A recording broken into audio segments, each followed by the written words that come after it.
Hello, welcome to Irons United for a kind of Q&A session, West Ham Confidential, all wrapped into one. It was supposed to come out this morning, a Saturday morning special, but unfortunately, cosmic forces, worked against me. So I've had to come out as a lunchtime show. So I hope you're all well. If you haven't subscribed to the channel, please do. Tell all your friends about it, and get them over to Irons United for all the different shows that we have. So there's myself, I do regular shows, and also Stel, he does regular shows as well. He's got a big show coming up tomorrow night, so make sure you catch that. Anton does his shows, and also all the other guys involved with Irons United. We do lots of different shows throughout the week and throughout the season as well. And we're all looking forward for the restart of the season. Right, so today's Q&A session is a bit of an interesting one, bit of a different one. So please leave your comments in the chat, or certainly afterwards in the video afterwards. But I'm talking about whether clubs need fans anymore. Do they need our support? Do they want our support anymore? Now, this is my contention. Now, I've got to say this before I continue. I was warned against doing this show by the powers that be within the corridors of power within Irons United, as it were. No, I wasn't really, but I'll just say that. Basically, it's whether how people react to this kind of notion, whether the fans are really wanted. Do clubs even need our support anymore? Do they want our support anymore? Many people would say, well, of course they do. Of course, fans, we're so important. And you always hear these platitudes from, players or from chairmen or from, so football commentators. Yeah, the game's nothing without fans. And we probably like to think that as well. But really, let's get down to the nitty gritty here. Whatever club you support, I'm a West Ham fan. This is a West Ham channel, of course. But no matter what club you support, let us know. Because do you really think that your club values you as a supporter anymore? So, big hello to Lee, WHUFC. Hello. How are you? Kent Hammers. Here we go. Little comment coming through already. Do you think the club will provide a streaming service for games this season in a pay-as-you-watch basis until we get back? I'm going to address that later, Kent Hammers. I think they should, actually. I've always said this, that they should be a kind of follow system like they have in the Championship and lower league teams, where you could actually get into that kind of thing. But there we go. Stel has joined. Hello, Stel. How are you, mate? Irons United is man in the chat. I don't know who that is. It could be Ant. I don't know. But look, we're going to get into some stuff. Send in your questions and all that kind of stuff. But as I say, if you haven't subscribe, hit that bell, like and share, leave your comments and hit thumbs up, and make sure you send in your questions as well via the website as well. But look, this is the thing I want to address. We're going to the big topic, the big Q&A topic today. Let me get rid of that one there. The big topic is, do the fans need us? Do the club need us? Now, if you talk about the Premier League clubs, the contention has been that actually the clubs don't really need the fans financially because they earn so much money from TV money. But as soon as you drop out of the Premier League, go into Championship, and then certainly into League One, that's where the money stops rolling in. You don't get the TV money, and you really need the fan support, financial support, to keep the clubs running. So this is why League One, League Two, and all the lower leagues thereafter did not restart the season, because they could not afford to run games, run the clubs without any fans there, without fans spending any money. No commercial revenue, no pies, no beers, whatever being sold. They couldn't reopen. Only the Championship and Premier League teams could reopen financially because they still had some financial support there. They still had the TV money there as well. But do the clubs really appreciate us as fans. I know they say they do, but do the players really do? So many times you hear, players say, "Oh, this is all for the fans. This is all the fans." But I just wonder if they really do appreciate it. Mark Noble, 2 or 3 years ago, some of you may have missed this. He came out and he was slating the fans one time in a Sky Sports interview, and then a couple of weeks later he sort of backpedaled. But he's not the only player who's ever done this, not just for West Ham. I'm talking across all clubs. Sometimes they'll retaliate because they get lots of criticism, let's say, for the way they're playing, the way their teams play. Then they'll come out like Mark Noble said and said, "Oh, what do fans know? Fans know nothing." Well, actually, I think fans do know quite a bit, actually. So sometimes that shows me that actually, no matter what they say about how much they love the fans, I don't think they truly do. Now, that could be a bit harsh, but I sometimes think it's a little bit of lip service. Same with the clubs. Now, the clubs have an interesting situation here. If coronavirus hadn't happened, if COVID-19 hadn't happened, then we'd all be going merrily along thinking how much we hate our owners, or how much we love our owners, depending on which side of the fence you sit on, of course, and which club you support. But how much we hate our owners, how much they take advantage of us. But essentially, we'd still go to the games. We would still renew our season tickets if we can afford to, all that kind of stuff.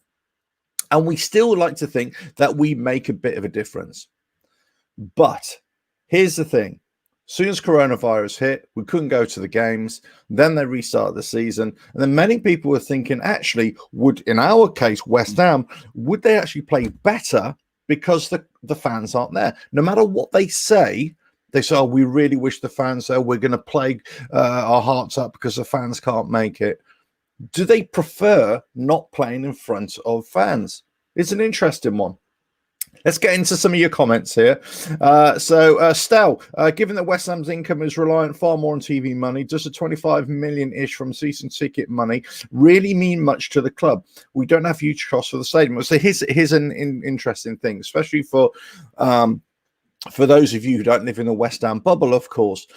We moved to the London Stadium, Olympic Stadium.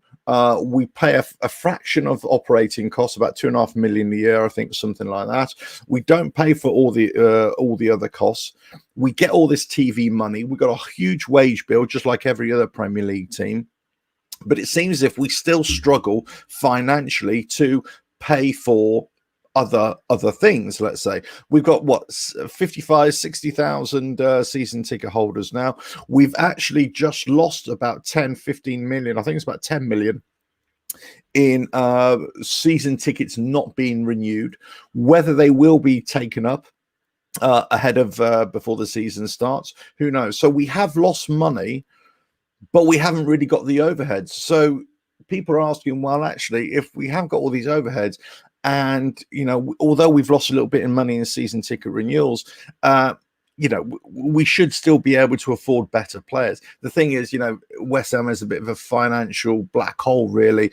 We don't really know exactly where all this money is going. We know the owners lend money to the club and then take it back in payments thereafter. It's a bit of a financial issue.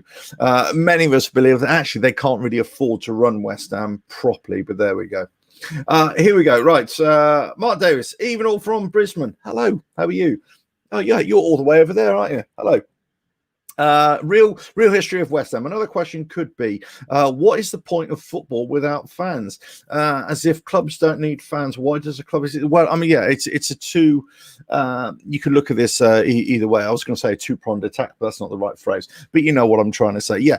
Either way, the game isn't nothing without fans per se. The modern game, the spectacle, the entertainment. But the club isn't anything without fans. I don't know. Send in your questions, please. Here we go. So we could say the history suggests clubs grew because of fan base. However, now clubs continue to survive based on TV money. That's the point I'm trying to make. The top clubs now, actually, the attendances, it's kind of incidental. we don't really need it. They've proven right now that actually what you could have is a model of play, a model of game that you don't really need to have fans in the stadium. You got you got fake TV streaming, let's say. You got images of fans all over the place. All the seats have taken up, so you've got, you could also have virtual fans there on every seat, can you? As long as people get to watch their team play, okay, then now this, you got to say, this accounts for probably 80% of fans around the world. 78% of fans, maybe even more, 90% of fans only ever watch their team from afar, either on TV or whatever. So for them, it's no different. So it's only those fans who have loyally watched their team in real life for years and years and years, or who have come and gone over the years, or who have just recently started going to watch their games live. They're the ones who are really having something taken away from them and replaced with this kind of fake match going experience. So what is it for the fans? The fans, it's about a match day experience, isn't it? It's about everything else. It's the camaraderie. It's the traveling to and from. It's all that kind of stuff. It's meeting up with your friends. It's having a few drinks. It's taking your children with you, giving them that experience, of a match day experience.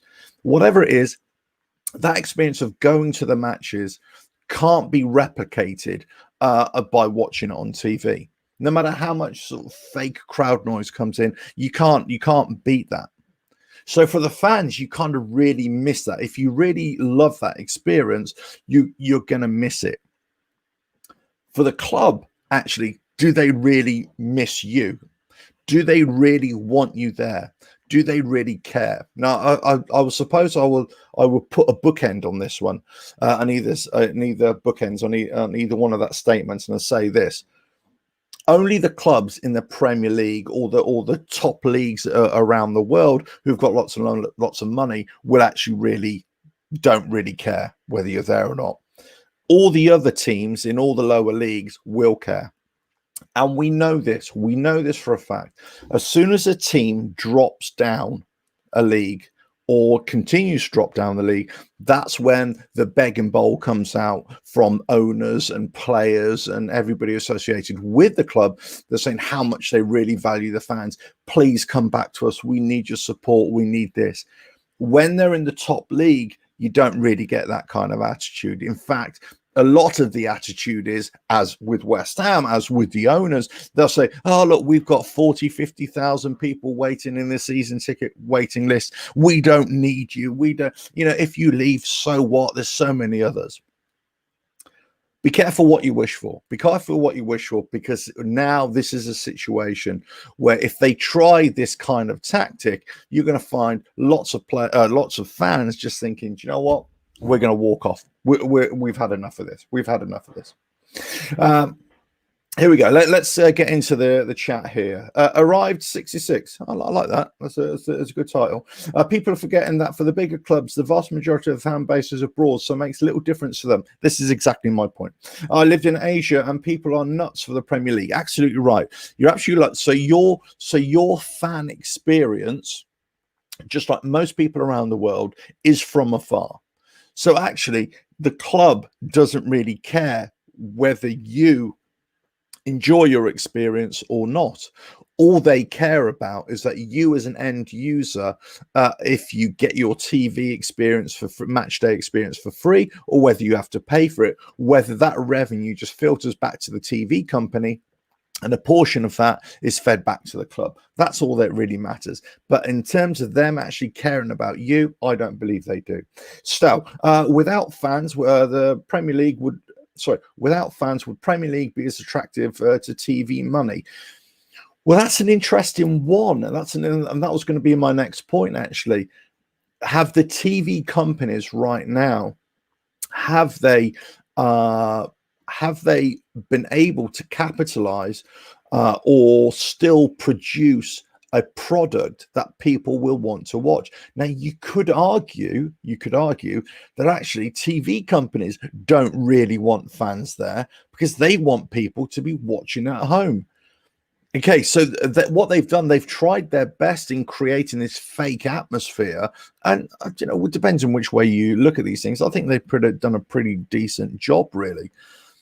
So they've done that. They've been very good at not really showing much of the crowd, or the stadium, I should say, that really focusing all their attention on the pitch. So actually, they don't really care.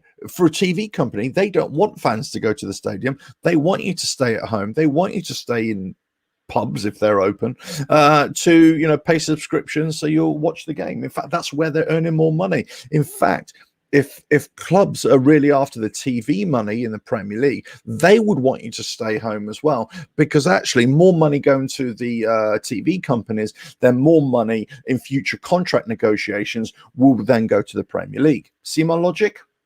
Yeah, I know you don't agree with me, but there we go. Arrived. Sorry, here we go. Mark Davis. After living in Australia for 51 months, I would love to go to a live. Look, we would all love to go to a live. I was just saying, there's no better experience for me than a live game. There we go. Blue Boy. If they don't watch the TV football, the clubs won't make money from media. Then they'll want the fans back, so the fans can take back control of their club. Well, that's an interesting thing. As I say, if you don't get the TV money, as soon as you start dropping down the leagues, that's when the begging bowl comes out, definitely. Arrives succeed. Clubs like West Ham can claw back most of the match day revenue in streaming sales. The big corporate money will be there and it will be become an elite event. End of working man's game for good. Yeah, absolutely right. Look, it is an interesting thing.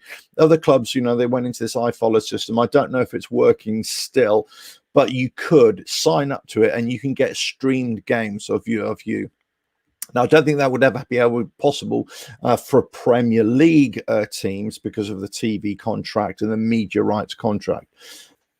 But I think that's definitely a way for a fan base to connect with your team, especially if you can't go to games. Right now, nobody can go to games, but let's say in the future, when all this is, the dust has settled with the coronavirus, and we can all go back to games, whether people go. In fact, you've got to argue that possibly in League One, League Two in the UK, but lower league teams, they're going to be able to cope with the restart of the leagues and allowing fans to go back into stadiums, because let's say if you're only ever getting 3,000 or 4,000 fans going to a stadium anyway, that they can say, right, all the fans, you got season ticket renewals now. What we're going to do, we're going to allocate you a seat. You're going to be there. You're going to be there. You're going to be there. The whole stadium, let's say, the whole ground is going to be full, but all the fans are going to be separated. Because you're only dealing with 3,000 or 4,000 people, it'd be a lot easier to handle. However, bigger clubs, let's say, all those in the Championship and the Premier League, that's going to be in minefield. And let's not forget about how West Ham and all the other clubs in the Premier League are trying to go about organising our season tickets. I've just renewed my season ticket with my lad as well. And I was asking the question of the ticket office, well, how is this going to work? How's this balance system going to work? What about if you can't get to the game, or you want to go to the games, but you still don't feel really safe about going to the game? Are you going to get your money back? How are you going to regulate people going to and from the games? All that kind of stuff. How are you going to regulate people milling around at halftime? It's a minefield. But look, here we go. Right. Stel, TV money made a massive difference to the Italian league when it was first introduced. Many fans stopped going because they could see their club play on TV. Had a massive impact on attendances. That's true. But also, ticket prices in Italy, for the most part, apart from the big clubs, are very much more reduced. There isn't the will to go to big football matches anymore in Italy, and that's been dying off for many years, and then it's kind of stabilized at a lower level. So apart from the really big teams, all the other teams that get relatively poor attendances, you can easily get tickets to go and see games in Italy easily. There we go. Words and pictures. Think club owners will take advantage of COVID and diversify watching football with VR streaming, live audio highlights, and social media, totally bypassing stadium fans. Do you know what? It's there. I think it's there. I think it's there. And you've got to ask yourself, do the clubs really want the fans back? Do TV companies really want fans back? Regardless of what they say, regardless of what the players say, oh, we really want the fans back, and the clubs and the coaches and the managers, this is all for the fans, oh, beat my heart, all that kind of stuff. I don't believe it, actually. I don't believe it. I don't believe a lot of it. The only people who really care about the fans, I've got to say, and shoot me if you will, I've got to say, are the fans. The only ones that care about the fans are the fans. The club doesn't care about you. Your club, whatever club it is, they don't really care about you. What they care about is your money. They care about you filling or feeding them. They're a business at the end of the day. That's fine, but it isn't about customer satisfaction. It isn't about customer care.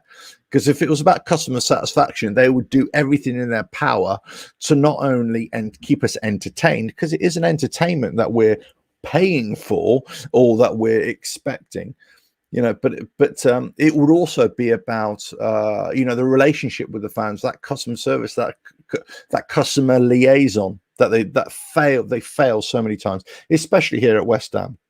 They fail on so many levels.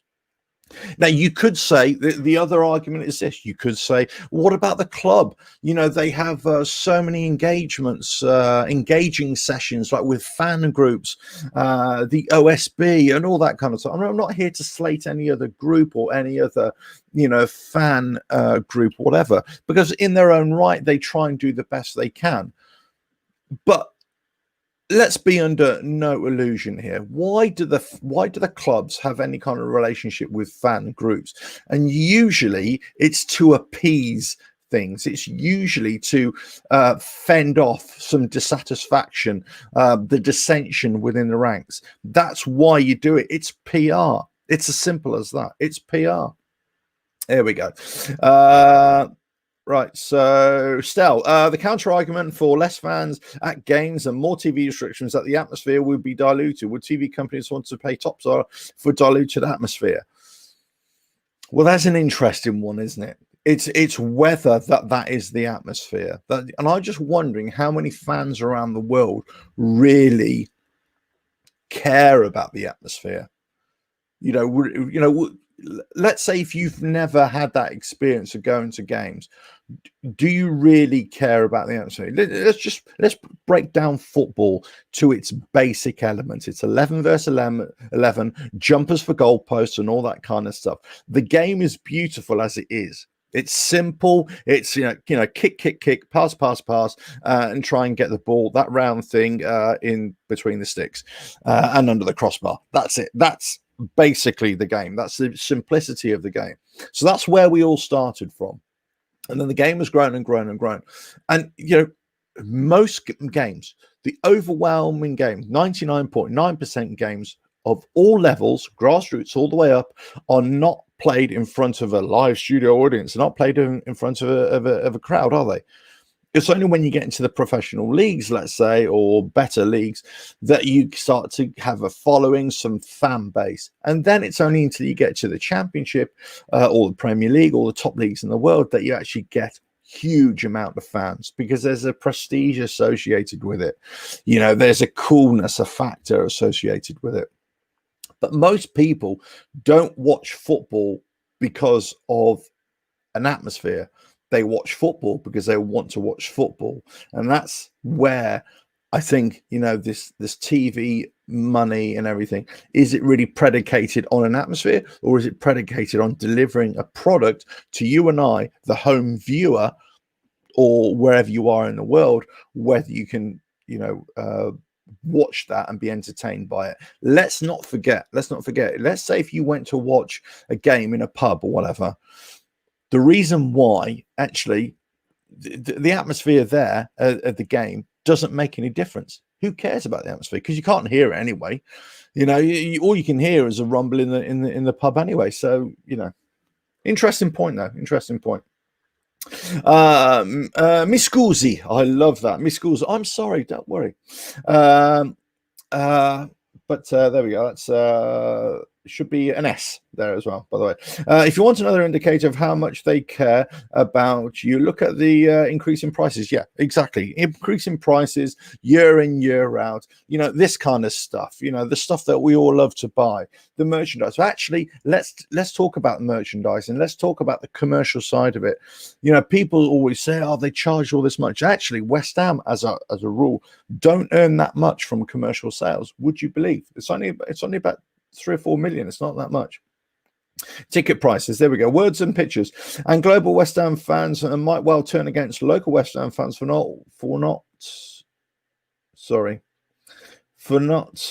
wanting them to get West Ham playing where others can get to, away from Europe. Well, that's an interesting thing. That's a very interesting thing, words and pictures, because actually there's always been this muted, isn't it? What the NFL have done, just go on a global like a Harlem Globetrotters type thing. I disagree with it. I think, you play your games where you play your games. That's it, but there we go. Right. So, here we go. Right. Arrive 66. Sorry, I'm a little bit behind on the Q&A. I am trying to get there. The stadium owners could easily convert seating into family distance pods of anything from 2 to 4. Still manage to get 15,000 attendance, a very manageable number. Also for other events. Yes, I totally agree. But also, when you've got a fan base of over 15, 20, 30, 1,000, 60,000, let's say in our case. Well, maybe not now with the lack of season ticket renewals, but you get my point. That's actually going to be really hard to do. And that's why they've got this kind of ballot system, certainly for West Ham, and other clubs are kind of having similar kind of ideas, where they say, well, actually, we can't have all the fan base at once for particular games. We're going to have, let's say, half the fan base or a quarter of the fan base or whatever. There's going to be winners and losers in this. We definitely know winners and losers in this. Anyway, before I continue, I should say, I'm not going anywhere, don't worry. Just remember to subscribe and please leave your comments, hit that thumbs up and all that kind of stuff, and keep on sending your questions. But subscribe to the channel. Right, okay, let me get rid of that. There we go. Right, let's get back into these comments because these are really cool today. Lee West Ham West WHUFC, spot on, thank you. Pete Chapman, thank you. Hello, well said, Alf. The club are only interested in cash, and fans are just as an afterthought. Absolutely right. All right, 66. Great show today. Thank you, mate. Premier League clubs will soon move out of England. Local fans have been sidelined. Local fans are the smallest of all concerns for owners. I think they are as well. And I think fans have been marginalised more and more and more. It's no doubt. Look, if you look at, I will keep on saying this until I'm blue in the face.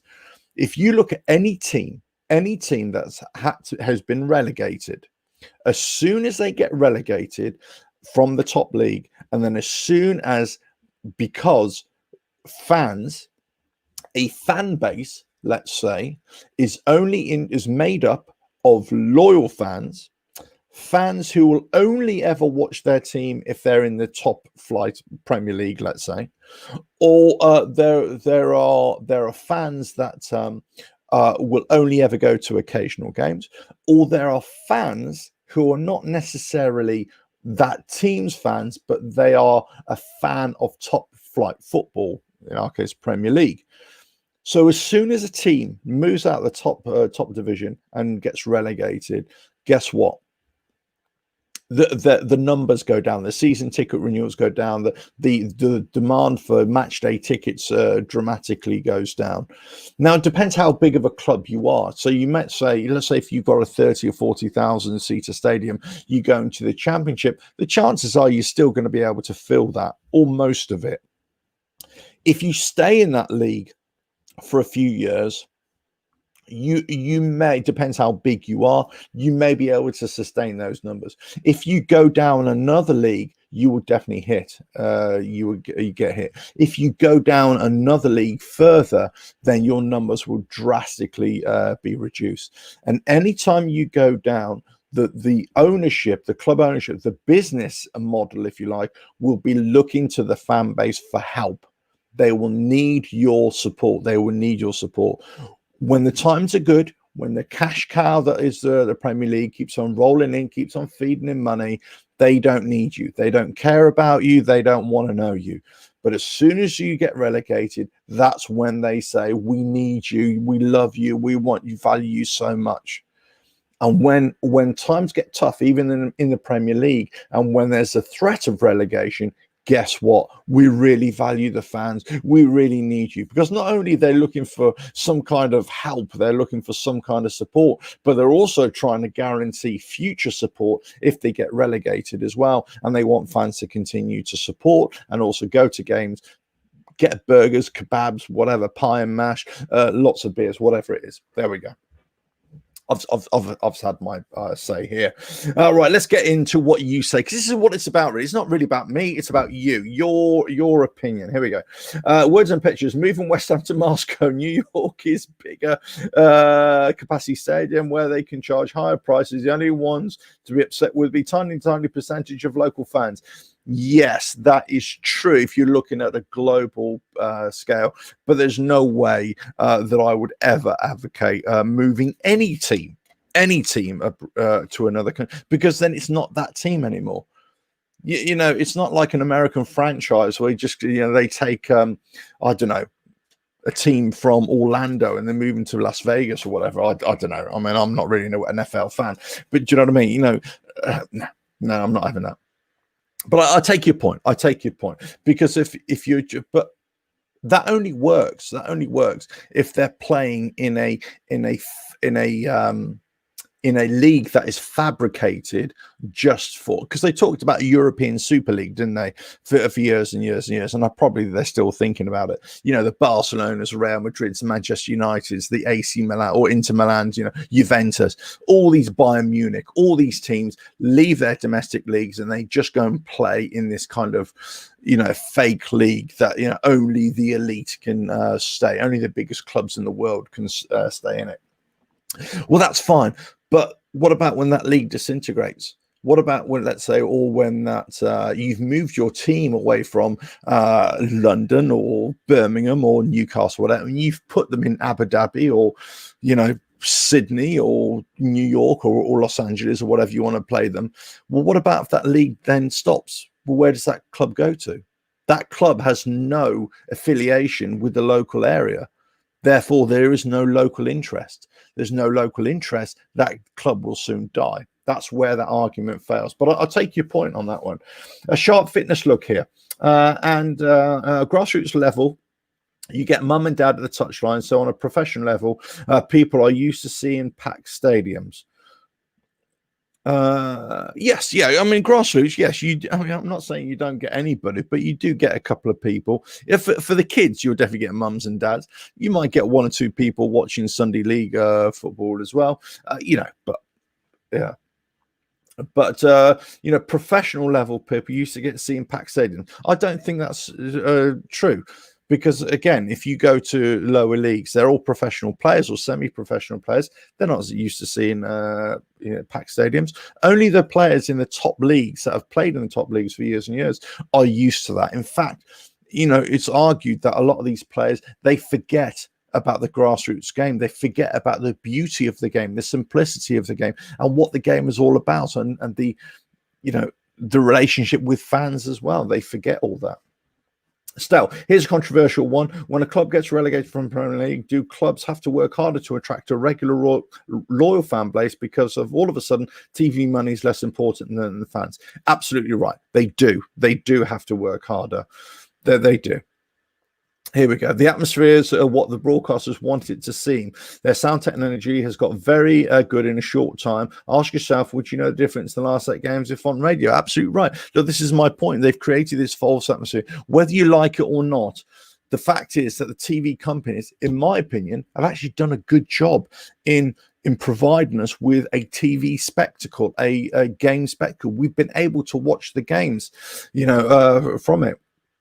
And look, this is how we're all doing it. We're all doing it digital, aren't we? Look, I'm here with you. You know, you're probably watching me from the other side of the world. You have a viewpoint because you're able to watch the games wherever you are in the world, especially now in the Premier League. That's why those of us who are involved in this kind of fan cam fan group, online thing, with YouTubes and websites and all that kind of stuff and podcasts. Actually, we really want West Ham or any of our clubs to stay in the Premier League because of you and I and everybody else who we can either go to the games or we can watch from afar. But then after, we can have a discussion, a knowledgeable discussion, an informed discussion, because we've all been able to watch the game. As soon as you go down to the Championship or lower leagues, TV is not interested so much. Therefore, at a global level, you're unable to watch those games. So that's why the live streaming for lower league teams is really important. Therefore, this could continue. There we go. Sharp Fitness Look. The fans are the 12th man, woman, politically correct. Well, so they say, but has it really made that much of a difference? Look, we talked about this actually for West Ham in particular, because, West Ham have statistically have not played well at home in the London Stadium. The results have not been that great. And, we get on their back, we get on their case, it's the atmosphere falls off a lot. In fact, lots of times when you go to the London Stadium, somebody was talking about an atmosphere just now. Actually, the atmosphere in London Stadium is pretty awful sometimes. In fact, a lot of time, hand on heart, and who else agrees with me? If you go to the games, let us know in the comments.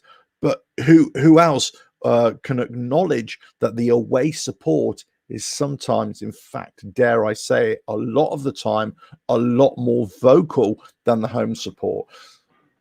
The away support is bringing a couple of thousand, 2,000-3,000. I don't know what the numbers are. Whereas you match that against 55, 60,000 in the rest of the stadium. Guess who's shouting the loudest? The away fans. I'm not alone there who's recognized this. And if you're calling me a liar, you probably need to wash out your ears, because that is a fact. So when we talk about atmospheres, even though you've got this massive fan base, at a club, it doesn't necessarily mean that you're going to attract a really big atmosphere. And also, because the atmosphere we talk about this word toxic, it's just been a very unhappy place for many, many years. The last 4 years, let's say, for West Ham, exactly, that you argue, well, actually probably the players were relieved that they didn't have to play in front of a packed crowd. No matter what they tell you, no matter what they say, no matter what Rice and Noble and everybody else, whatever platitudes they come out with, that's the reality. Or that's what you kind of think. You kind of think, really, sometimes. Words and pictures. Here we go. Yesterday, Premier League owners vote on Premier League rules. How long before they vote to end relegation, like America, then move clubs to other cities? Well, yeah, I mean, look, we've sort of talked about that, haven't we? Here we go. Right. So Adam Levette. Hello. I hope I pronounced your name right. West Ham should give people their season ticket for free, as do pay-as-you-go system. There's been a whole issue over the whole season ticket renewal issue. As I say, I've just renewed my season tickets. Now, I've had a lot of money in club cash because I wasn't able to go into the game. I was and ahhing whether to, buy them. I've renewed it. I'm not sure if my view of the game is actually going to be altered, because I'm right near the corner flag, where they've had to, another section of the corner flags, they've taken away. They've relocated fans to account for this this seating reconfiguration, which they've come up with. I'm not sure if my viewing pleasure, if I can ever get to games, has changed. And to be honest, I'm not sure when we're going to get to see games. I'm not even sure what I'm paying for, but I've done it. I've done it for another season, and I wouldn't even be thinking like this if there wasn't this coronavirus. So, my opinions of going to watch West Ham are changing. They're in flux right now, because I don't know if we're going to be able to get back there again.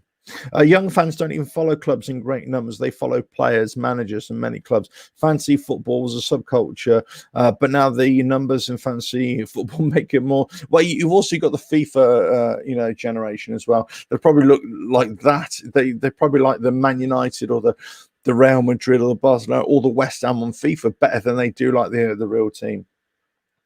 Peter Jones, Peter Words and Pictures. What are you taking medication?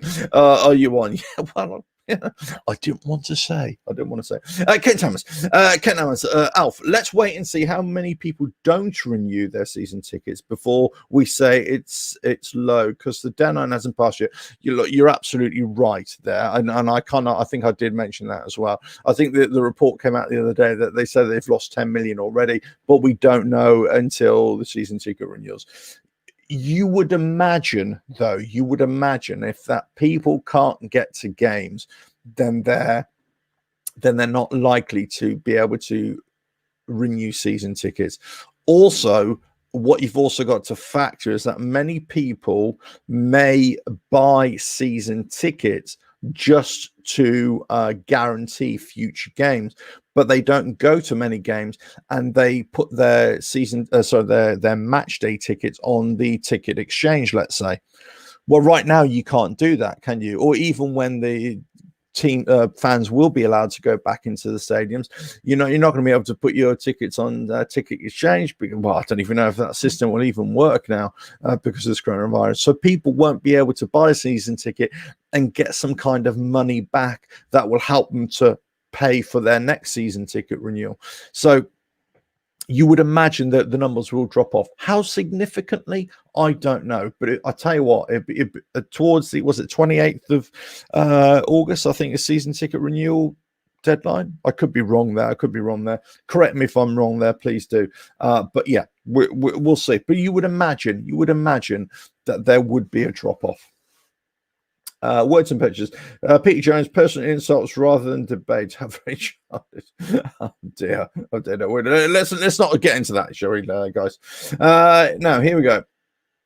Right, Words and Pictures. The fantasy football participation numbers are massive, and the online culture is massive. That's true. This is what I've just said. Absolutely right. 78% of the bet. They don't follow clubs in the main. They follow players. Yeah. I agree. That's absolutely right.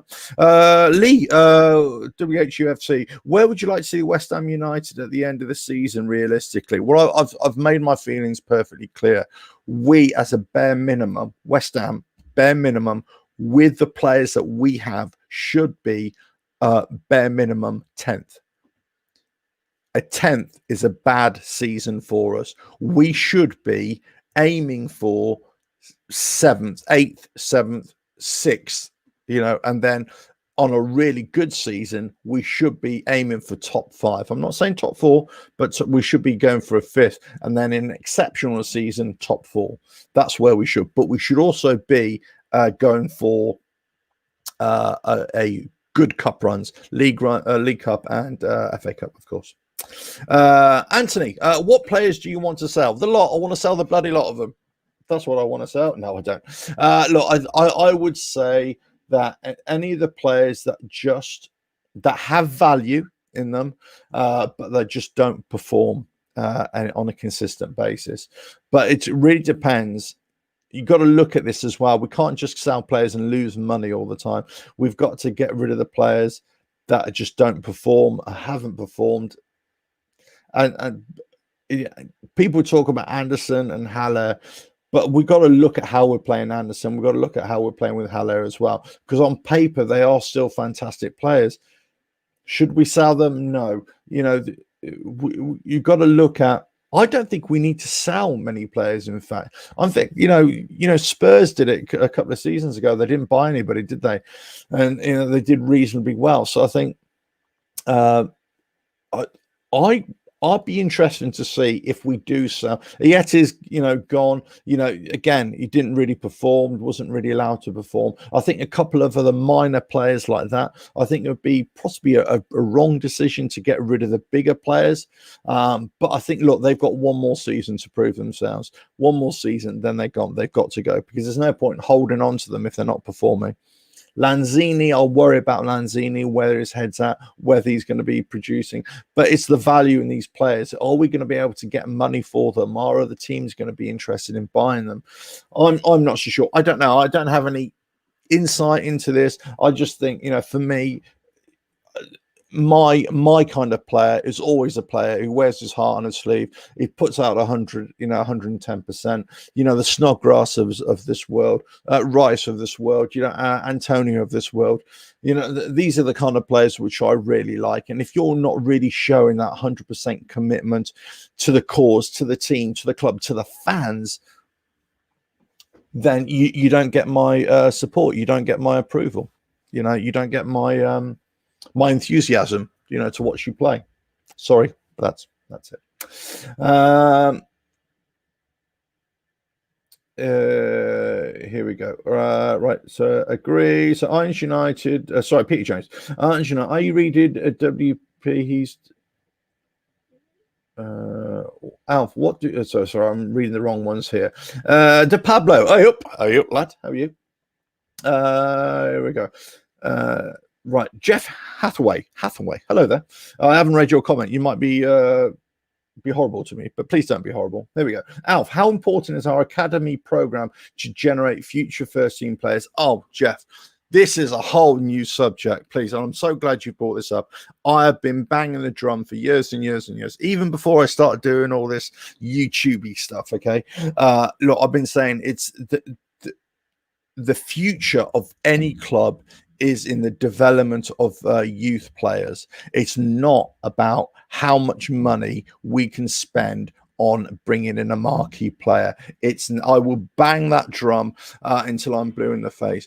It's about producing your players. It's about investing in the youth. It's about nurturing that youth and bringing them through the academies, under 23s, and then into the first team. And a manager who has the foresight, the guts, the bravery, the foresight, whatever word you want to use, to implement that is going to reap benefits in the future. This is why so many clubs get themselves into financial trouble, not only Premier League clubs, but also clubs that say in the Championship who are chasing the dream to get into the big show, or those clubs who are in the Premier League who are fearing relegation. They start spending really big to try and stay in the Premier League. That's the problem, because they're spending money on players that are usually mediocre, unproven in this British leagues, or English league, I should say. There we go. Sorry, I've rambled on a bit there. I've gone on my high horse. But Jeff, yes, I do believe that the future is in the academy to produce players, and they will be promoted, advanced to the first team. Kent Hammers. Here we go. Sorry, I've lost you. Hold on. Here we go. Alf, away fans always seem louder at every game because you have all singers in a small area. We are louder at away games than at home games. Yeah, okay, that is true. The away contingent always seems to have that core. That is true. And I would say any home fan base, it's diluted, isn't it? You're right. It is diluted, and it's diluted for many different reasons. Because possibly a home fan base is made up of families, of course, of young and old, all that kind of stuff. Let's say older fans who can't get to away games, younger fans who can only go with their parents, let's say, all this kind of stuff. There are lots of different factors. I know there's also the Premier League fan, let's say, we call them tourists as well. They could be diluted as well. I take your point there.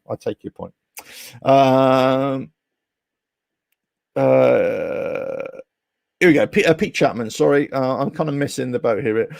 Pete Chapman. A good FA Cup run next season would be good to see. Yeah, I again, one of my pet hates the last few years that we've kind of thrown away our league and FA Cup positions. We had an opportunity to get, was it quarterfinal, semi-final not last season, the season before.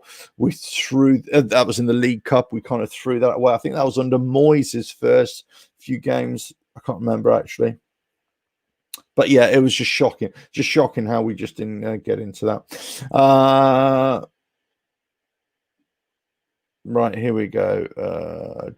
Danny Morgan. Hello, mate. Hello. What's your thoughts on the players who are looking at this transfer window? Well, I think again the interesting thing, Danny, about transfers, about all the targets, I should say, is that how realistic are these targets, and how much money are we prepared to pay? What is the value of these players? Because let's not forget, all the value of players has dropped because of coronavirus and all that kind of stuff, because there's not as much money in the game, you could argue, because mostly because of commercial revenues from the lack of fans going to a game. So clubs are feeling that pinch. It's not being subsidized. That loss of income is not being subsidized by the TV money. So there is a bit of a glut there. There is a bit of a gap. So the targets, we could say there are targets, but you know, I would be very surprised if we bring in any marquee players, any big name players from any other foreign clubs. I know there's been a few linked and all that kind of stuff, but I would be surprised. What I would not be surprised at is if we get some really good quality championship players, and this is what Moyes has already alluded to. This is where I think his focus has been. And in all fairness to him, he has not made a secret of that. He's also not made a secret of wanting to focus his attention on the defense and strengthen that left back, right back, and also support for the central defense as well. So that could be the case. Now it also depends if any other players are going to be sold. Hope not. So if none are going to be sold, I think we've got the basis, the formings of a good team on paper. We should have always been playing better than we have. If we can get the attitude right, if we can inject more players, let's say from the championship, who are hungry, who have got lots of energy, lots of enthusiasm, then I think that will lift up the whole spirits of and the performances of the whole squad, just like Bowen has done for us, and also Souček, who's come in from a foreign league, but also largely unknown. You would argue beforehand, whilst he was quite good and quite successful abroad in Sparta Prague or whatever it was, he was largely unknown, but we didn't also pay a lot of money for him as well. And also, people talk about all this outstanding money that we haven't paid. That's no different from anywhere else. Here we go. Right. Sorry, I'm just gonna. Okay, Pete Chapman. The youth is important to the club. Surely that's the point of the academy. Absolutely right. It is. It's supposed to be anyway. Yeah. We may have a manager to give these young skilled players an opportunity. I think we do. I think that's what he's looking at. Wayne Banner, we need to sign some defenders, left back, back. I waited with bated breath there. Yeah, it'd be interesting to see who we sign, and if we're going to sign any multiple players in the same position, and would that mean that some of our existing players would be let go because of it? Don't know. Kent Hammers, Arsenal away thousands. So Arsenal away thousands went. We lost 1-0 League Cup. Yes, that's right. That's it. Yeah. So I wonder what you're on about. Yeah, because I was talking about the League Cup run. That's right. Yeah, we lost. Yeah, and both teams were fielding reserve player, not reserve players, you know what I mean. Most of the team weren't usual starting 11 teams. I seem to recall Arsenal fielded a weakened team as well. Wayne, sadly we haven't got a Potipus in there. Well, we have got money to put away, but we just haven't got as much money as anybody would hope that we've got. Look, we're still paying off players that have coming in. We lost money, definitely. We lost a few million on the commercial revenues and match day revenues. But also, let's not forget that match day revenues don't all go to West Ham as well. All the beers that you buy, all that sort of stuff, I think it's only about 20-25%. Maybe, I don't know what the percentages are, but it's certainly not 100%. It's not like at other clubs where everything goes to the club. It doesn't. It's most of that goes to the stadium, LDC and E20 or whatever they're, whatever they're called now. Words and pictures. Sorry, the way clubs interact with fans has moved beyond the stadium. I'd say today that fans that don't go to stadiums are more important than stadium fans for the revenue they generate. I would say they are more important only if that remote fan is a fan that pays for a TV subscription to pay to watch Premier League football, let's say. But also, you've got to think, well, there's so many different TV companies now who are showing Premier League football. Let's say in the UK, you've got Sky, you've got BT, you've got who else? Who else am I thinking of? Sky, BT, and there's the third one, isn't there? I can't remember who it is. But you'd have to pay. Oh yeah, Amazon. Yeah, Amazon had a few. So you've got three. You're gonna have to pay for 3 TV subscriptions, aren't you? Or 3 methods of paying for it. So that's where the money. So yes, yeah, I see. But only if they are paying for that. Okay, that's where the value of a remote fan comes from. For the club, that is. Jeff, one from left field. Sorry, Stan. Would Arthur be of any value to be played a more forward role? Well, I think that's the only position I think we can see him play, because I don't think many of us can see him as a left back. You know, the only ones we can see him as a forward-thinking left winger type player. Stel, given that the board have already reduced the new shirts by a tenner, they have. So if you want to get yourself a shirt, go to the website. I just got the email yesterday. I think the email came out yesterday. In fact, I think we were having Irons United corridors of power. Yes, the boardroom of Irons United were in the middle of a meeting when that news came through. But anyway, so you want to have a shirt for a tenner less, get onto the website now. Does this demonstrate that they still in need of a fan base? Well, they are, and I think they are, because this proves my point. It proves my thought what I was saying before, that actually clubs start to come out with a begging bowl, start trying to entice fans more and more when things get a bit uncertain, things get a bit, they can see choppy waters ahead. They can see that maybe relegation is looming. They can see a fan base walking away from the club, all that kind of stuff. They can say, right, okay, we need to generate income here. We need to generate, fans. If the club really wanted, for me, this is for me. I'm not talking about Heinz United. I'm not talking about, any other social media, West Ham fan channel or any other club fan channel. But if the club wanted to really engage with the fan base, then they need to have a proper engagement with the fan base. There's only one way that you can engage with the fan base as a very first step to gauge what fans really want out of the club, what they really want, what they really hope that the club will listen to, right? This is the only thing. Now, you could say, look, we don't want your abuse. We don't want your thing. You could structure it away. It's like a questionnaire. There are questions. There are questions, right? And you could also have a note section at the bottom if you want to. But basically, you send an email to every season ticket holder or anybody who's ever bought anything from the shop, right? That's it. And people say, oh, yeah, they're never contacted you. Believe me, the amount of emails I get from the club, you would not believe. And I'm sure it's the same for any other West Ham fan. You'll always get emails, because as soon as you buy something, you're in the database. As soon as you're a season ticket or you've ever bought a match day ticket, you're in the database. So the database is there. They could send you out a questionnaire and you could find it. So that you can answer it. So you answer a questionnaire, that'll be it. Then you'd have proper discussions with a fan base.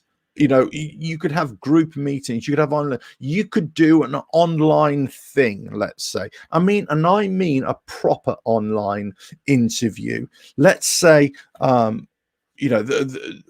Brady, Sullivan, Gold, whatever. They wanted to contact us here at Irons United or anybody else. It doesn't have to be us, right? But say, right, we'd like to come have a meeting with you, or we would like to have a chat with you, or like do an interview with you. But the only way that I would ever accept that would be to say, right, we've got to have an honest discussion. And, there is nothing that you cannot shy away from. There cannot be questions that you will only answer, You know, and the reason is because that's the only way to get an honest answer out of them, and that's the only way to get an honest engagement with fans as well. But will they ever accept that? Will they ever do that? And this is where my argument holds water. I'm afraid to say I'm onto a winner here today, people, because the ownership will never have that level of engagement with the fans because they don't want to hear some home truths, and they don't really want to show the fan base what they really are all about, what they really think about, or how they really care. Because what they really care about is the club, the financial status of the club, and not really the fans. So this goes back to my big point. They don't really care about the fans. Unless they prove me wrong, unless Gold, Sullivan, and Brady say they send us an email and they say, Al, we'd like you to do an interview with us, and I'd say, well, first of all, nothing is off the table. Nothing is off the table. We discuss things. I'll be respectful. I'm always respectful. I always say, you know, I would never swear and I would never call you names, but I would be respectful. But you will have to answer, or I will put questions to you. Now, you will have a right to not answer those questions and say like no comment, but it's got to be filmed. It's got to be said, I'm asking you that question, you do not want to answer it.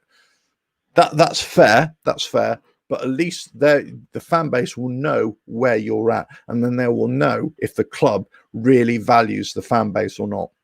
And then if you could ask the ownership or the management or the players, you say, okay, what is the difference that a fan really makes to you? What is it a fan base makes to you? Okay, if they make so much of a difference, why are they not being listened to? Why are they being treated in a certain way? Why aren't things being acted upon? Why is it that we could say that the fan base is saying, right, we want you to buy a £60 million player, and we can say, well, actually, we can't buy a £60 million player because guess what? We haven't got these wages. And I'll give you, we only earn, 200 million a year. Our wage bill is 190 million a year. We've only got 10 million out of that, but we've got to pay the tax man and we've got to pay this and that. We haven't got the money. If they come out with a black and white statement like that, then people would start to respect them a little bit more. Right. Should I have a coffee? Because I did ramble on a bit there. I even came prepared. There you go. Look. I even put the milk in the cafetiere. I know this is not the proper way to do it.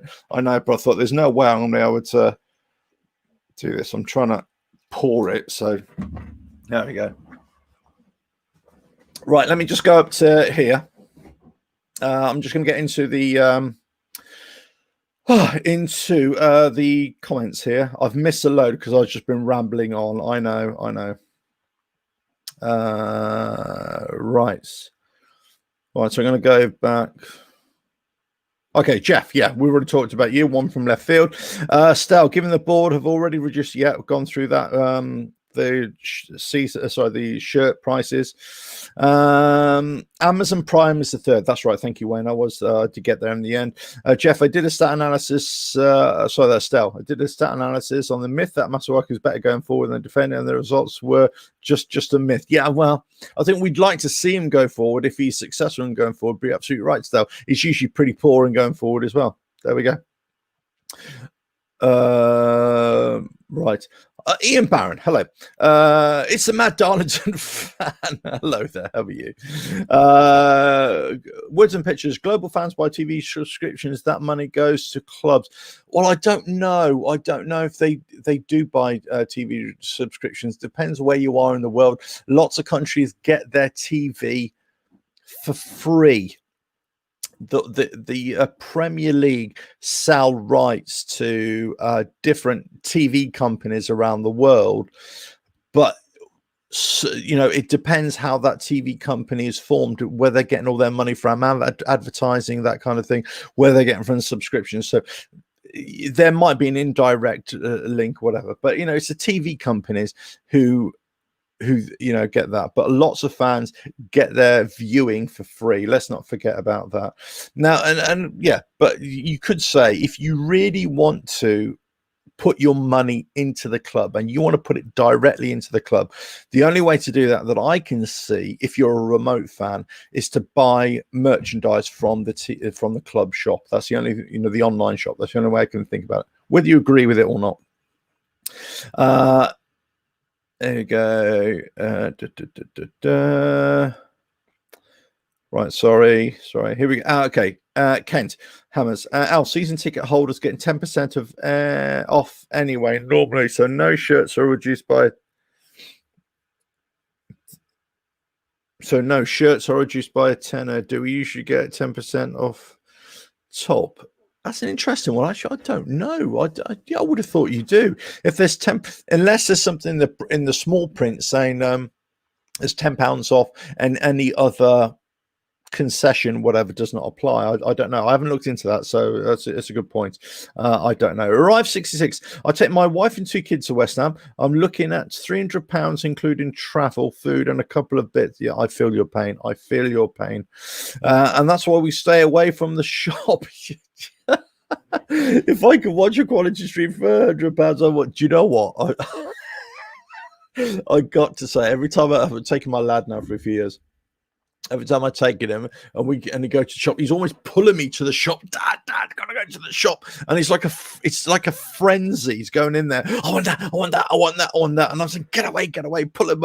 So yeah, whilst I'm saying to everybody, yeah, go and buy stuff from the shop, it fills me with dread when I think, oh my God, I have to go and, you want something. So now I think I've got my lad to say, right, we'll just go at the end of the season, son. Yeah, you'll have everything for, discount price. You know what I mean? But no, I feel your pain there. Right.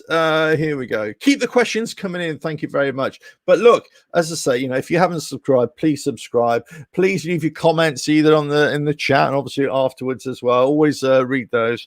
And with the thumbs up as well, and keep on asking your questions on all our shows. Don't forget that tomorrow night Stel is going to do his in-depth show as well. He always does Sunday night. Great show, very informative, lots of information there, lots of news as well, lots of guests that we have on. Look, check out for all our future shows as well. Because there are lots of guests. When the season starts again, we've got lots of plans for new shows, match reviews, previews, all that kind of stuff, reaction shows as well, international shows from fans abroad. It's all coming. When we're allowed to get to games as well, we're going to revert back to some other stuff as well. So I say within the corridors of Irons United Power, lots of discussions are going on, lots of plans are being made, and but all you have to do is just keep on watching and tell us your thoughts and tell us what you really want to talk about and all that kind of stuff. But as I say, don't forget to subscribe or tell your friends to subscribe. Right, let's get back to these comments, shall we? Here we go. Sorry.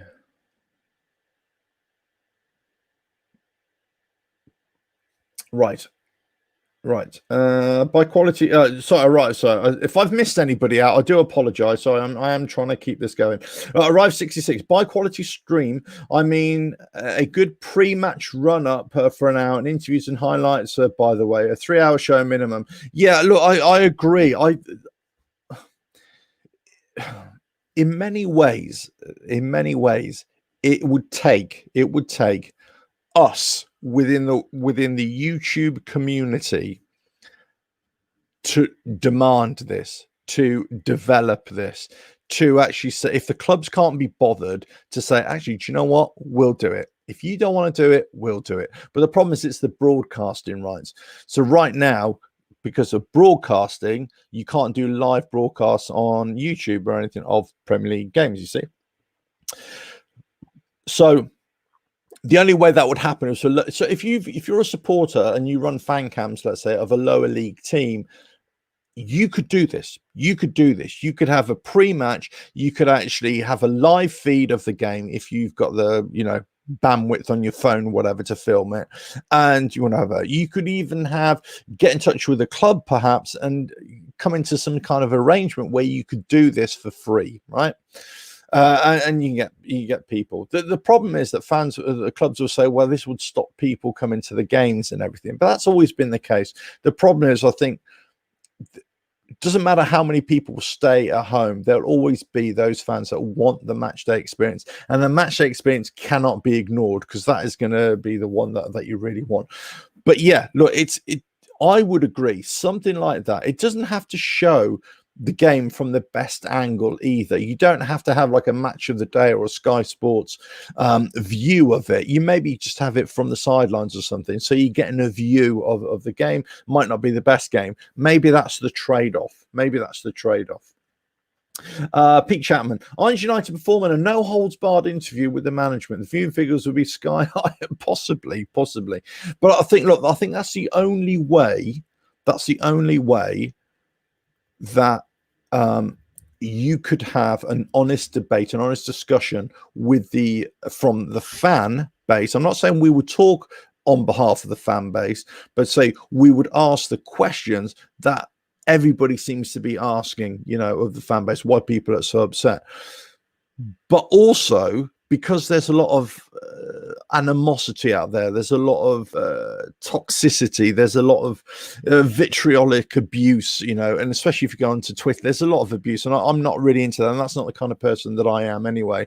Regardless how I might feel about somebody or about an organization, I don't start swearing and calling them all sorts of things and wishing bad things on people. I just don't. That's just not me, and I would never condone that or approve that on certainly anything that we do on Irons United either. So, but I would go all Paxman on them and ask them very difficult questions, and I would expect them to be answered. But also, but they would know that they would be fully respected, they would be treated fairly, and they would be treated appropriately. So I can't say anything any more than that, really. But they would, I think, and if any group, any social media group, any podcast, whatever, any YouTube channel, were able to get that from the ownership of any club, then it would be the first time that you would get proper engagement with a fan base. And it probably needs to happen, not once, it probably needs to happen on a regular basis. Okay, so you just so it's not just like a big barrage of questions that comes all at once. It has to be like, okay, we're going to do this once a month or once a week, once a fortnight, whatever it is, but that's it. There we go. Right. Right. Here we go. Oh yeah, I've just read your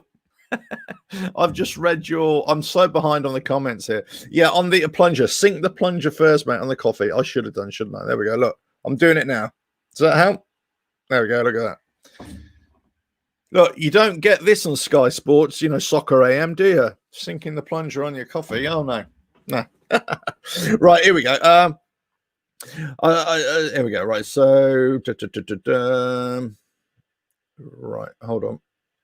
Going through all these, I see a lot of people online trying to boycott the club shop, and they're not going, won't make, but then not going won't make a difference. Every fan that does not go to another young child is born into a Western family. Look,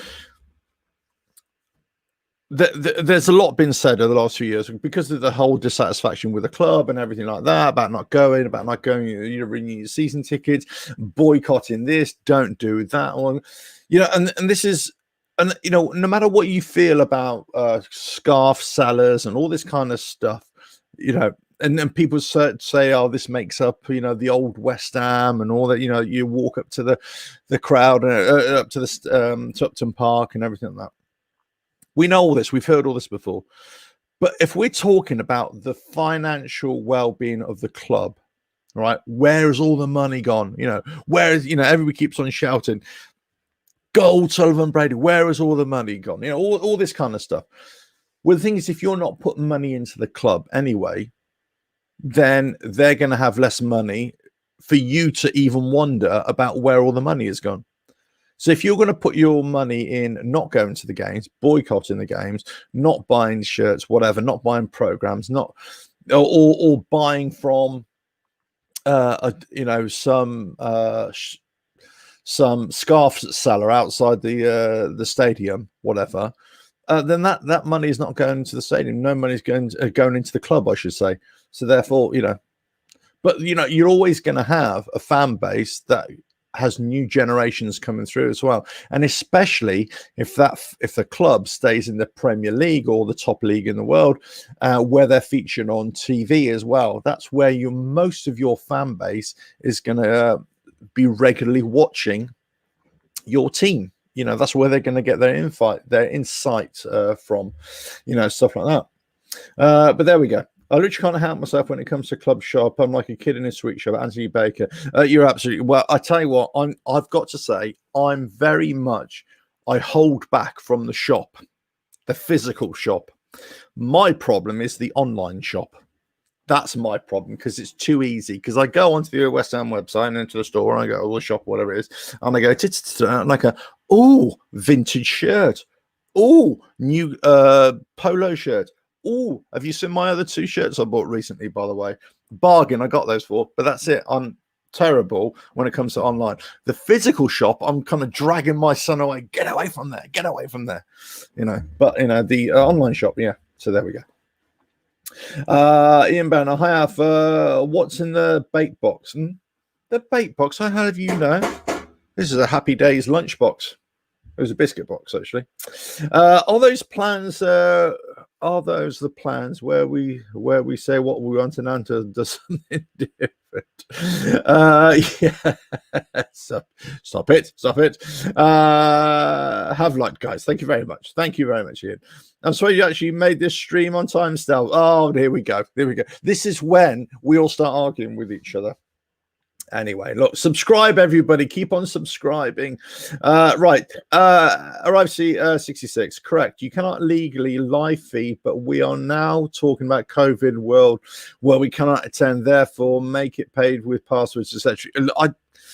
I've got to say, I would not be surprised, Arrive 66, if something changes, especially if this pandemic, COVID, continues in terms of without a vaccine. And also, let's not forget, if it re-emerges and then things start to shut down again, we don't know if they start restricting movements again during the winter months over here or around the world as well. So, let's get that. Look, yeah, as I say, I'm going to put this one up from guys at Irons United as well. If there's any other future shows that you'd like to hear about, or if topics that you'd like us to discuss, send us an email, get in touch with us, either via the website, ironsunited.wordpress.com, or via the email. I'm going to put it up here. There we go. ironsunited1 at gmail.com. I'll just leave that up there for now. Yeah, get in touch with us via there. If you ever want to send any questions, get in touch via the email. Let us know your thoughts, or leave it in the comments as well. And we'll always try and get back to you. If you ever want to appear on the show, if you want to come and join a live feed for whatever, if you ever want to do something in the future, get in touch with us, and then we can send you links to come on. If you ever want to meet us at match days, if we ever get to games again, of course, we're a friendly bunch. Well, I am. Stell isn't, and Anton isn't. They're horrible, but I'm very friendly. So you can always come and say hello to any of the lads. And we usually, either, if we're not stuffing our faces at Subway or wherever, or McDonald's, we're not down another pub. We're usually pre-match. Certainly pre-match at the supporters club just outside the stadium. But as I say, this all really depends when everything starts up again. We don't know. Right. But as I say, let me just put that there. Right. So let me get some more comments here as well. Lord Liam, you're a name from the past. Honestly, I'm the same. I went online to get a new wallet and ended up spending a fortune on stuff. Yeah, I'll tell you what. I'm a fool to myself. I really am a fool to myself. A fortune compared to what I wanted to spend. I mean, yes. Right. Okay, so here's another one. I'm going to put this up here. There we go. Look, from Anthony. Here we go. Alf, thoughts on West Ham going up to Scotland for pre-season? We've got some pre-season action going on soon, as you might have been aware. That's all been released by the club as well. Stuff going the pre-season going up to Scotland. I believe we have a roving reporter on the case. We're going to try and bring you some insight on that, some in-depth analysis on where they are, where they're going. I think this is a perfect way for the club to do the preseason. I've never been a great fan of pre-season in another country. I've never been. This has got nothing to do with foreigners and all like a xenophobic type thing. It's got nothing to do with that before anybody else. It's actually about conditioning the body to play in this country. And this is why I say, well, why aren't we playing in this country? Why aren't you preparing in this country? Why? I know there's a global fan base and all that kind of stuff. You want to reach out and all that kind of stuff. I appreciate that, of course. But anyway, so in this case, because of coronavirus as well, I know they're likely to have to stay. I don't know if they've been forced to stay in this country. They probably have. If anybody knows more on that, please let us know. But anyway, yeah, so going up to Scotland, I believe I know where they've gone, but I'm not going to say because I don't have it confirmed. But anyway, how do I get rid of that? But anyway, so as soon as we have information, but I certainly think it's great. It's great that they've gone to Scotland. It's great that we're going to do it in this country. You're going to get some good training in for the lads as well. When do they go? Is it tomorrow? The day? No, Tuesday, Wednesday. I can't remember. I think they're back on Monday, aren't they? Training. Please let us know in the comments in the chat as well when they actually resume. And I think they go to Scotland Tuesday or Wednesday. But we'll find out. Lord Liam, to be honest, if I'm at the game 9 times out of 10, I'm not too bothered about the football. It's all about the atmosphere and the experience, not about the football. So I was 100% rather go to the game. Well, that's an interesting thing as well. I mean, I can't hide the fact that my sole purpose is to go there to watch the game, the football, right? I love that, the engagement with. I'm really interested in analysing how we're playing and all that kind of stuff, and I love all that. But I can't hide the fact that actually, my main reason for going to games, started going to games again. And I've never made any. I've never hidden this fact at all, and I'll always be honest and open.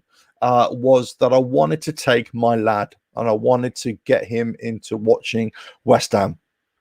So then my main reason for wanting to go and continue to go is to have that match day experience with my son. That's it. I know I'm a bit soppy. I know, a bit of a wet wipe there, but that's the way it is. Now, obviously, the added bonus, of course, is that I meet everybody and we all have a good meetup and good chinwag. And then, you bump into people. Hello, mate. How are you? All that kind of stuff. Have a couple of drinks. A dodgy pie and a dodgy pie and mash or whatever. And outside, especially when the sun is shining. The fan. Not the fan park, but yeah, all the stand outside. That can be quite nice out there as well. But just being in the stadium, just being around it, yeah, that atmosphere is really great. But for me, it is, the taking my lad as well. But there we go. Hi, I've put a shot of whiskey in the coffee. Yeah, do you know what? I probably should have done this morning, to be honest with you. Fans will stream games anyway, even if we have to listen in Lithuania or, for God's sake, some America. The whole thing is similar to the crisis, the music industry stuff with the MP3. They have to evolve. You're absolutely right. The music industry has evolved. Football has evolved. And yeah, look, I didn't even mention, the illegal streams that we all kind of watch. But that's right. That's right. It's you can watch games, and you know what? If you turn the volume down and you're just talking, all you're watching is the game, the actual game, aren't you? Atmosphere, commentary. Now, I personally I've got to say, if I am watching a game on TV or on here, I want to hear commentary. Now, I struggle when it is in Lithuanian or Greek or Russian or whatever other language it is that's non-English. But I've got to say, I enjoy listening to commentary. This is why I've got to say, another hand on heart in an honesty thing, I don't enjoy watching a game in a pub because they don't have the commentary, too much noise. I can't listen to the commentary. The commentary, that before the game, halftime reaction, after the game, I love all that if I'm watching a game, you know. But again, I don't really watch many games these days. If it's got nothing to do with West Ham. If it's got nothing to do with West Ham, I don't really watch many other games, I've got to say. But there we go. Right.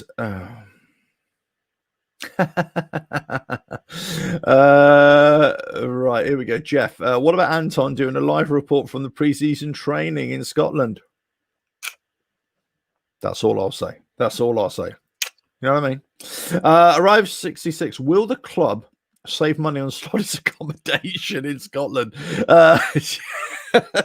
Do you know what? They're probably all hanging out at his place, and he's charging them all rent. Well, there we go. Lord Liam, it's really weird having pre-season stuff in August. That's right, especially since the season literally just finished. It's strange. It's just strange. You're absolutely right. The whole thing is strange, isn't it? The whole world is strange. You know, let's face it. What's the best West Ham shirt GSB brought out? Adam, what's the best West Ham shirt? I don't know. Are you referencing you're not that keen on the new shirts? I've got to say, I'm not too keen on the new shirts. I've got to say, I liked the third kit from about 2-3 seasons ago now. Is it 3 seasons ago? The black one with the kind of sky bluish lettering insignia. I really liked that one. And I've got to say, and I say this was, if you watch my other shows or any other thing, you can go back and if you want to verify all this. But I always say, I'm not that keen on that shirt. I'm not that keen on that shirt. Nah, don't really like it. Nah, not too sure. And then by the end of the season, I go, yeah, it's not too bad. Actually, quite like that. Not too bad.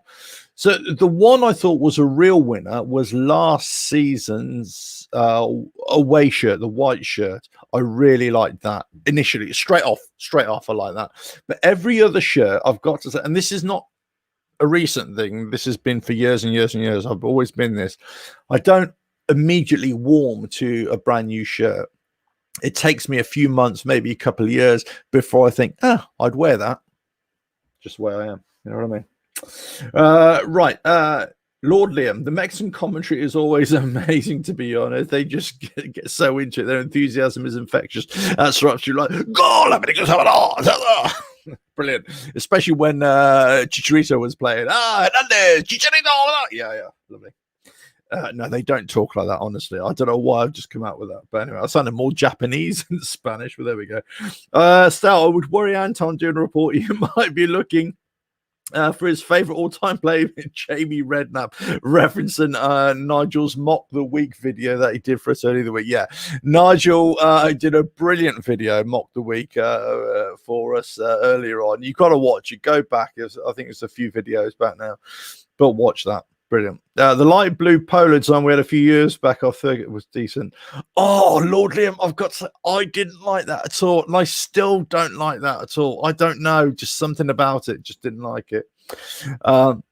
Lee WH UFC concept kits are better. Do you know what? There's very interesting you say it. This has been going on for about a couple of years now. That people come up with the concept kits, and lots of people say actually that's better than the official one coming out as well. Interesting that.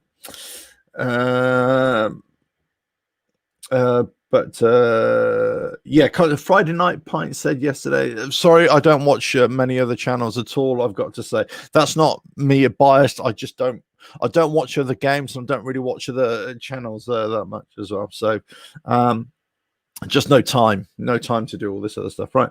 I'll hate every from now until they change the badge. This is from Liam McSee. I'll hate every shirt from now on until they change the badge. Okay, interesting one, Liam. What would you change the badge to? Now, what would you have it something like this? Oh no, I've got the wrong one. Point at the wrong one. I'm trying to look at the video TV screen as opposed to the shirt. There we go. That I love the simplicity of this, and from our badge, I love the incorporation of that, the simplicity of that. I don't like the overall thing. I don't like the London thing. I don't like all that sort of stuff. But also, I don't like the East London thing. I just don't think East London should be on there at all.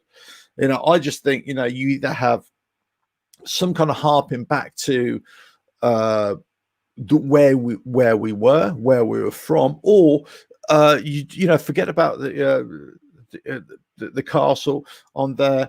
Forget about all that. You just go back to a very basic thing. You just forget about London. You just have West Ham United. Just very simple. Just under the just a simple design like that. I don't like busy badges. I don't like busy designs, full stop. I don't like busy. What you're wearing, of course, East London. Yeah, I'll say, I mean, it's what you prefer in terms of East London or London thing. I personally don't think you should, because look, it's just, I don't know. Do Manchester United have Manchester on there? No, that's probably not. Do Liverpool have Liverpool on there? Newcastle have? I don't know. It's just not for me. It's just, I don't know. There we go. Yeah, I love the castle, but it wouldn't make much sense. I was just about to say that having the castle wouldn't make sense to where the club is now. It wouldn't. But anyway, in terms of that, right? Okay, look, I'm going to wrap this up because I've been doing this for an hour and a half. I can't believe I've been doing this. I should be out and about, enjoying myself in the rain and getting soaked on my bike and all that sort of stuff. I'm probably going to do a bit of exercise, just getting preparation for the next season. But there we go. Let's slurp a coffee. Yeah, Stella agrees with me. Just take the word London off the badge and it'll be a traditional badge we started off with. You're absolutely right. I think you're exactly right. Just start off, just take London off and just have a badge similar to this. That's it. Or what we've got be quite traditional, simplistic. I like that. That's what I like. Anyway, listen, thanks for joining in today. Please leave your comments after the video as well. Please give the video a thumbs up and share it all about. Keep on sending in your questions, all the videos. Don't forget to check out Stel's video tomorrow. We've got lots more videos coming up every day or every other day as well on the channel. Lots more different types of shows we're working on. As I say, when the season starts again, we will be doing more stuff as well, more fan engagement stuff as well. We want to have special guests on. Hopefully, we'll have special guests on as well. Stel says, ironically, the castle doesn't go back to when West Ham were formed. Okay, well, this is another thing I wanted to talk about. Generationally, there are quite a few things that are problematic, I should say, with West Ham fan base. Not problematic, but there's different opinions. And if you speak to different opinions, if you speak to different fans of different generations, they value certain things or say things in a different way. So for me, it was always Upton Park and the Hammers, right? That's it. Upton Park and the Hammers. There are lots of fans of my age group, let's say, West Ham supporting history, if you would, who would have Upton Park and the Hammers, right? Other generations will have Bowling Ground, Irons, all that kind of stuff. There's generational thing. So some generations will value a badge design more than others. So lots of people say, we're going to have the castle on there. We're going to have the castle on there. But the castle was it's not a traditional West Ham logo. It's not a traditional West Ham badge, you see. It's only, it only came in and then it was kind of adopted and then it became more and more sort of late 70s, well certainly late 70s and 1980 thereafter. I can't remember exact year it was actually formed. Can't remember remind me what year it was. I think it was 1978. It could be wrong. I could be wrong there, but before then it never really featured, and it was only in those there until in recent years that it was featured in different guises and different styles and different designs. But that's not traditionally a thing. So to have the castle on there for me doesn't necessarily mean that it's West Ham. Okay, but this does. Anything with something like that does for me. There we go. Right. Thank you, guys. Look, thank you for all your kind words. Well done. Good show. Great show. Top work.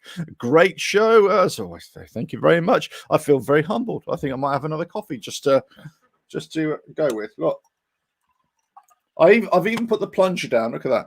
I think. Yeah. There we go. Right.